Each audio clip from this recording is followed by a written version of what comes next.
fucking Pride. Monkey D. Goofy. D. Goofy. I'm just following this bad guy. Why would they do that, bro? Bro, because it's get you ready, don't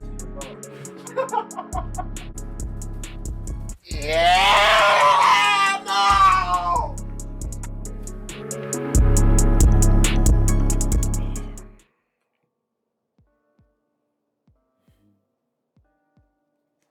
I'm sad to admit it, people. I'm ashamed. What is good, y'all? It's your boy T-Rav, and I'm here with the season 1 review of the Runaways. Before I get into it, make sure to like, comment, subscribe, all that other stuff. But right now, I'm getting into the modern day young adult soap opera that Marvel hid from us on the down low because it was over on Hulu, okay? And I know this show's over or whatever. It's already got its 3 seasons. It's wrapped up. It's done. But I'm not going to lie to you. There are so many mysteries in this show that it completely explains why it's, you know, a Marvel thing. Because you can so easily tie everything that's going on in the show to stuff that's going on in the MCU, right?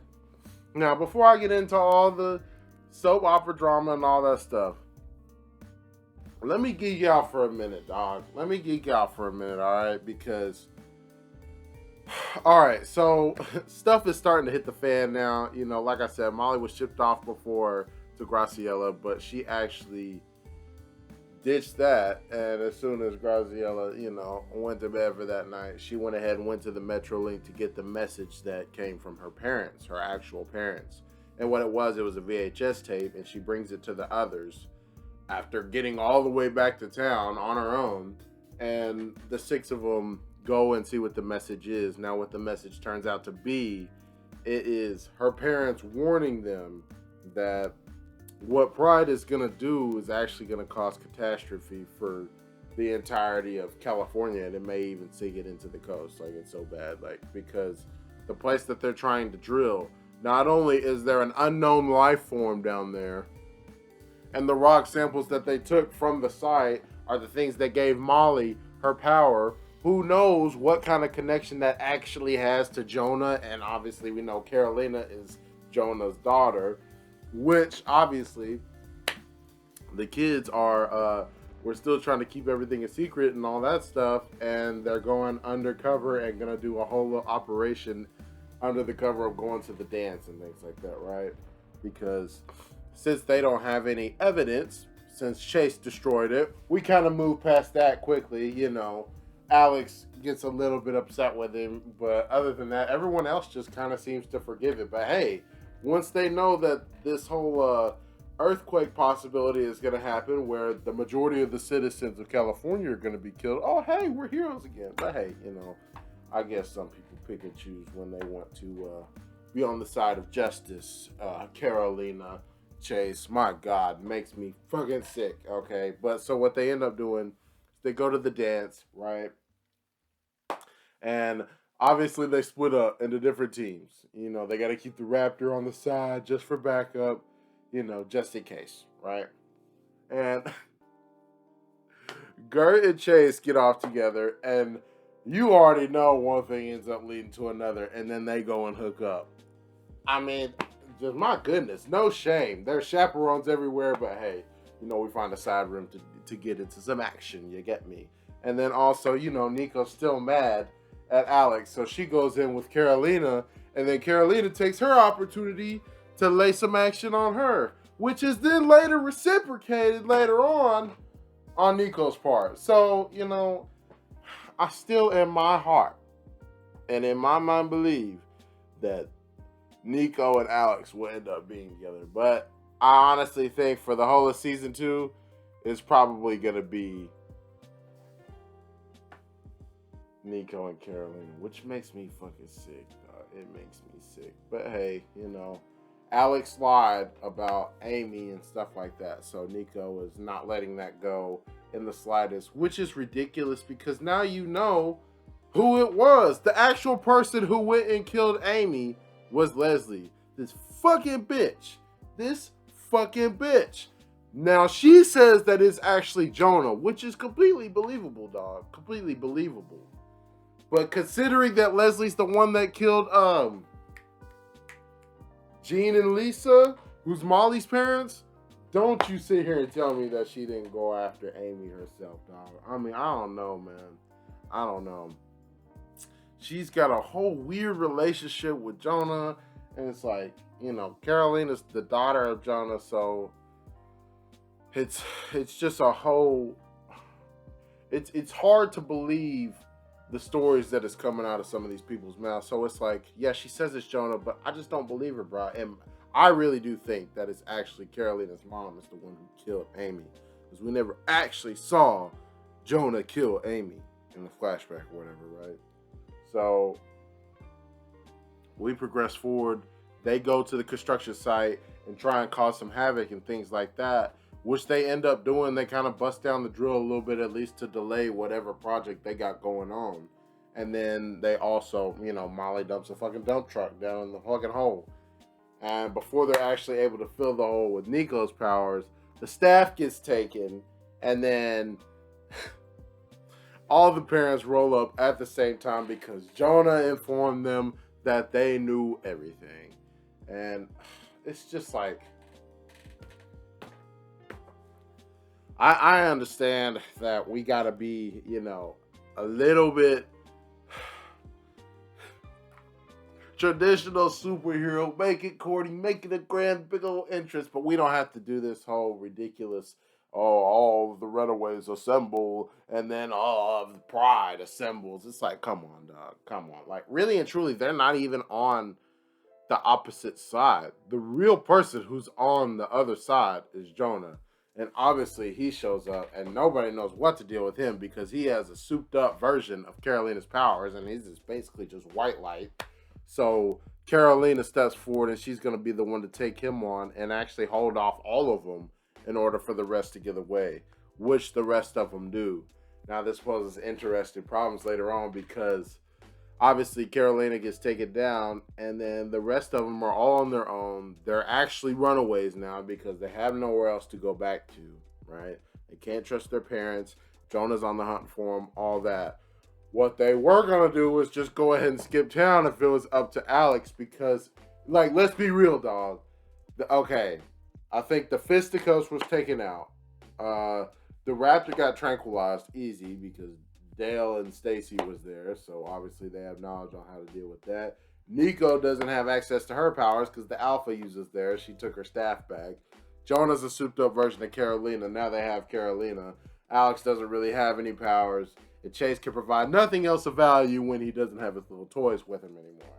So it's like, oh yeah, you know, so there's only so much that they could really do in that situation. I mean, I don't really understand what Nico's whole deal is, but you know, Nico's a little confused right now. I think she's, you know, obviously she's trying to go harder and not leave someone behind because she feels guilty for what happened to her sister Amy and all that. But obviously other things are clouding her judgment right now. Hence what I mentioned before. So, you know, she gets all pissed at Alex and stuff like that, but they end up taking a vote and the rest of them decide they want to go ahead and go save Carolina, which, you know, Alex protests, but at the end of the day, he's going to roll with what the team wants to do. So, you know, fuck it. He's in. So what they go and do is go and try and break into the Church of Gabborim with the help of Vaughn, who, like, I never liked before at all, but it's like, you kind of got to trust the guy because he really does have the best interest of the Dean family at heart. And then somebody told him that Jonah's in charge now. So it's like he's starting to question what's really going on now. And I do think he could kind of sense that there's some mischief afoot and things going on. So they get up in the place and actually are able to break Carolina out, things like that. But it's just, it's wild how many things take place in these episodes to where it's like just when you think it's all over, we've had enough, we've uncovered all the mysteries. No, like I mentioned, they were drilling for this unknown life form. We find out that Molly's powers actually came from these rocks and the rock samples that her parents found. We don't know the full extent of Carolina's powers either. But what we also find out is that Frank's been working in closer conjunction with Jonah, and now they're gonna bring back somebody else. He's had somebody else in the tuck the whole time. Is that his boss? Is that the nigga he's been answering to? And it's like, what is the life form that's hidden down in that hole? I don't know. It's hard to speculate right now. It's hard to speculate because really and truly it could be like the first Inhuman type thing, or it could be it could have a million connections. But this is reminding me of like the metahumans, or at least the Inhumans, which is what I think they call them in Agents of S.H.I.E.L.D., which is basically mutants. It's like X-Men type stuff. You know, people are popping up with these strange different powers and all that, and obviously technology is at the point where people can kind of give themselves powers, aka Nico and her family, and chasing what he's got going on. So, you know, there's a lot of things going on with the Pride group and how they're starting to feel now, because they're really starting to realize it's like Jonah does not have our best interests at heart. He don't give a fucking anymore, because especially with the kids having as much knowledge as they do, he can't let that sit and be. He has to go and do something about it. But now Jeffrey Wilder and his wife are hatching up their own plans so they can take back the power and, you know, get out from under his thumb. So are Dale and Stacy, because they're like, if we can analyze whatever's down there, then we can find the secret to what'll actually take down Jonah. I think little do they know that they need to stop messing with things that they don't quite understand. That's how y'all got in trouble in the first place.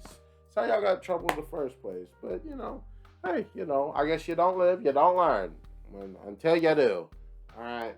And then Leslie is going to go and take back the power also. So Pride has kind of confronted each other. All the truths are out on the table, which is really wild, because half of them want to kill each other, but they kind of know they have to work with each other to take down Jonah, so it's kind of sick. So we got Pride, and we got the Runaways versus Jonah. Also, I had to mention, in the meantime, while they're kind of on the run right now, Pride has put the murders, or at least the murder of Destiny, who died, I think, all the way in like the second episode or something like that, because she was one of the first sacrifices that we saw, things like that. They put her murder on all of them. So they're really on the run now. And this news broke live on television when they were at the bus station about to head out. So it's going to be much, much harder for them to hide now. But they did get a little assistance, because see Alex making the pragmatic moves out here, son. Making the logical moves, bro. It's like, I don't understand. What's wrong with Gert? You going to Whole Foods, buying a whole chicken that's $8 when you could go and get some cheaper shit, doc. Like, y'all are on the run now. You can't be thinking about the patriarchy and, you know, the environment and all that stuff. Y'all got to survive, and y'all got to make sure that you regroup to the point where you can now operate without getting caught by your parents, because your parents are extremely resourceful. They're like billionaires and things like that. So I don't think it would be that hard for them to track you down if you're not being very, very careful. But they are smart, so we'll see. But like I said, Alice made pragmatic moves because he reached out to Darius Davis. And he let him know where he stands now, especially with his father. He's going against his father. And Nico was wondering where he had went that last night before they went to bed, and she wakes up all snuggled up to Carolina, and everyone's in the van or whatever, and she kind of wakes up at dawn, and she sees Alex out there, and she's like, and she goes out and she talks to him or whatever, because you know in your heart who you really like, you being butthurt and everything, but he lets it be known, I got a friend. He's gonna help us out. Or at least he's providing help now. And he pulls out a stack of cash and the gap, baby. So hey, Alex is ready to lay motherfuckers down, and I respect it. Hey, if it's to protect your friends, do what you have to do. You can't trust nobody, especially not your parents. But I love the setup we got right now.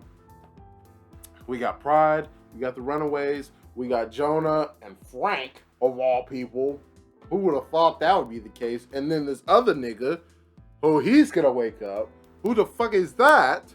That could be Leslie's father. I don't know. I'm not sure about that. It's still really weird, Leslie's relationship with Jonah. And that's why I'm worried about Carolina, and I don't want her. I'm glad they were able to break her out because I know that's his daughter, but he basically redshirted Leslie since she was in 8th grade. Okay, so needless to say, I'm worried about Carolina's safety. They need to hold on to her. But yeah, so that's kind of where we end off. They're on the run now. You know, like I said, Pride, Runaways, Jonah, his group, but then also that first, or I don't know if it's the first, but that unknown life form down in that hole. What does it lead to? What does it do? Because also when you saw Carolina and her father fighting, when their powers meshed, it looked like it created a fucking portal or a black hole or some shit. So where the fuck that goes, I have no idea. But that is the season review of The Runaways. So, you know, season 1's in the books. I'm looking forward to season 2. I really do hope they actually are on the run because I'm gonna like that dynamic more. Like the stakes are getting a little bit higher. Like if the kids all realize that their lives are actually in danger. This nigga's not something to play with. And he's a heavy hitter, so you know, they can't really trust anyone but each other. But as long as they have each other, it's a pretty damn good crew to have as of right now because they all seem to kind of play a role, except for at this point, Nico. Like, what the fuck can you do? At least Gertrude has a dinosaur at her disposal. You have nothing, Nico, because you don't have the staff. So essentially, she's done a whole lot of talking, not a whole lot of solutions, while Alex is coming up with the solutions and getting cucked at the same time. But hey, that's my bias coming out. That's my bias. Like I said, that's the end of season 1. I'm looking forward to season 2. Needless to say, the show sucked me in. It makes me sick because it's a soap opera, because it's melodramatic as all hell. But I love it. I love it enough to keep on watching it. So I will catch you guys on the season 2 reviews. Probably going to do 2 episodes at a time, something like that. But right now, I'm going to go ahead and crack on with my other shows, including The Wheel of Time. Here we go. Like, comment, subscribe. Let me know what you thought about The Runaways Season 1. It has been your boy T-Rav, and I'm out.